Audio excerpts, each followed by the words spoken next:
Chairman గారేంటి, EO గారేంటి, JEO గారేంటి, పోలీస్ హెడ్ ఎస్పీ గారి పాత్ర ఏంటి? వీరి మీద మీరు ఏమైనా యాక్షన్ తీసుకున్నారా? తీసుకునే ప్రయత్నమైనా చేశారా? ఎస్పీ గారిని మాత్రం ట్రాన్స్ఫర్ చేశారు. బదిలీ ఈజ్ నాట్ అన్ యాక్షన్. ఇవాళ కావచ్చు రేపు బదిలీ అవుతారు, రేపు కావచ్చు ఎల్లుండి బదిలీ అవుతారు. శాశ్వతంగా అక్కడే ఉన్నాడు కదా ఎస్పీ. ఈఓ మీద, చైర్మన్ మీద, జేఈఓ మీద మీరు యాక్షన్ తీసుకోవాలా?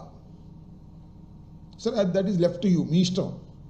దాన్ని క్రిటిసైజ్ చేస్తాం, దానిలో తప్పుల్ని మేము ప్రజల ముందు ఎండగడతాం. ఇది కుట్రపూరితంగా మీరు చేస్తున్నారు.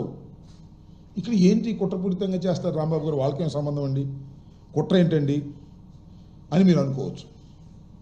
మళ్ళీ పవన్ కళ్యాణ్ గారి స్టేట్మెంట్ గురించి నేను తర్వాత మాట్లాడతాను, ఆయన ఇచ్చిన స్టేట్మెంట్ ఏంటనేది. చంద్రబాబు నాయుడు గారు వీరి మీద యాక్షన్ తీసుకోవాలనేటువంటి తలంపు ఆయనకి లేదు. వారే తప్పు చేశారని తెలుసు. ఎందుకంటే పాలసీ డెసిషన్ ఏదైతే టోకెన్లు డిస్ట్రిబ్యూషన్ కిందే చేయాలని నిర్ణయం తీసుకున్నది ఈఓ, చైర్మన్, జేఈఓ. దానివల్ల ఇది జరిగిందని ఆయన చెప్పాడు. వారి మీద మాత్రం యాక్షన్ లేదు. ఎందుకు యాక్షన్ తీసుకోలేదు అంటే ఈ ముగ్గురు ప్లస్ ఎస్పీ, ఈ నలుగురు కూడా చంద్రబాబు నాయుడు గారు కావాలని తిరుమల తిరుపతికి సంబంధించినటువంటి పోస్టింగ్లు కావాలని ఆయన వేశారు. కావాలని ఏంటండి?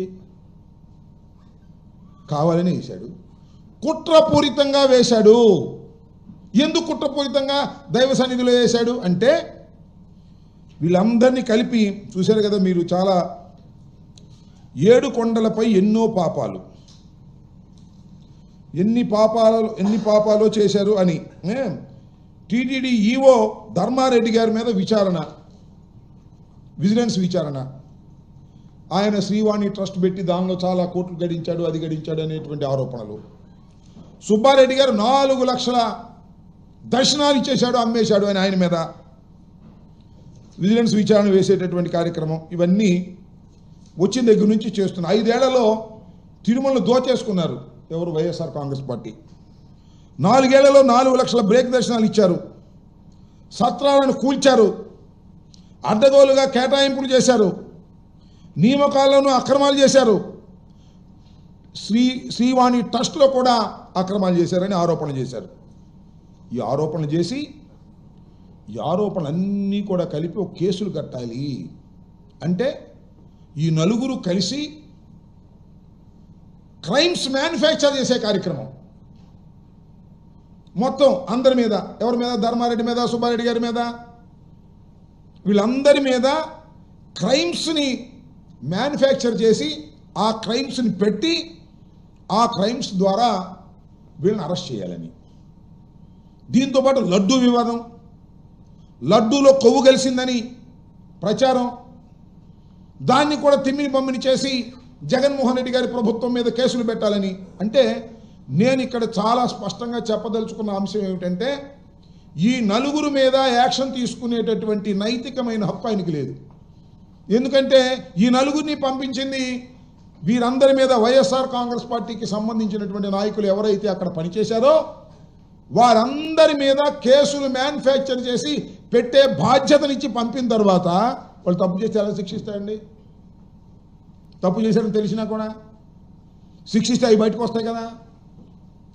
అందుకని ఎస్పీని సింపుల్గా పోస్ట్ చేశారు, అక్కడ నుంచి అలా తప్పించారు. తిరుపతి కన్నా ఇంకా మంచి పోస్టింగ్ ఇస్తారు, చూసుకోండి, నేను రాసుకోండి చెప్తా. తిరుపతి కన్నా మంచి పోస్టింగ్ ఇస్తారు, ఎందుకంటే ఆయన సేవ చేశాడు కదా అక్కడ, ఎవరికి? ప్రజలకు కాదు. మా చెవిరెడ్డి భాస్కర్ రెడ్డి మీద ఫాల్స్ కేసు పెట్టారు కదా, ఫోక్సో కేసు. సరే, అఫ్ కోర్స్ తర్వాత కంప్లైంట్ వచ్చి అన్యాయం అక్రమం అన్నాడు, అది వేరే విషయం. ఆ ఎస్పీ ఎంత దారుణంగా వ్యవహరించాడని చెప్పడానికి ఇది చిన్న ఉదాహరణ. ఈ విధంగా క్రైమ్స్ మ్యానుఫ్యాక్చర్ చేసి వైఎస్ఆర్ కాంగ్రెస్ పార్టీ నాయకుల మీద పెట్టాలనేటువంటి కుట్రలో భాగంగా ఈ నలుగురు అక్కడ చేశారు కాబట్టి వారి మీద యాక్షన్ తీసుకోవట్లేదు. అరే ఎంత విచిత్రమని నాకు అర్థం కాలేదు. సాక్షాత్తు సీఎం గారి ముందే ఈవో చైర్మన్ మాట్లాడు, నువ్వెంత నువ్వు చేసావు అని మాట్లాడుకున్నారు లేదా? పత్రికల్లో వచ్చిందా లేదా? మరి వాళ్ళ మీద అంత పోటాడుకుంటే వారి మీద మేము యాక్షన్ తీసుకోలేదు, మందలించలేదు, మందలించామని ఈ పైకి పట్టుకుంటారు. ఇది జరుగుతున్నటువంటి అంశం. ఇది ఒక అంశం అయితే